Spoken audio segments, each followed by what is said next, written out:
Assalamu alaykum Behriwan Türkmen halkymyz. Täzen gitjäsmi? Aslında adanyny gurlama bolan. Kabul olsun. Ol Ibrahim Peygamberiň sünneti. Gurbanyňyz kabul bolsun doganlar. Zany soýar Muhammediň ümmeti gurbanyňyz kabul bolsun doganlar. Ýakyndan ýüregine çekinsiz naqşy. Ödür kerimiňizden dasyn her goňşy.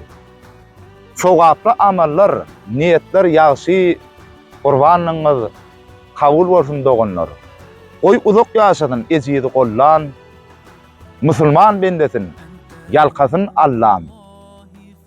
Agzybirlik bilen her ýylla belläň gurbanyňyz kabul bolsun doganlar.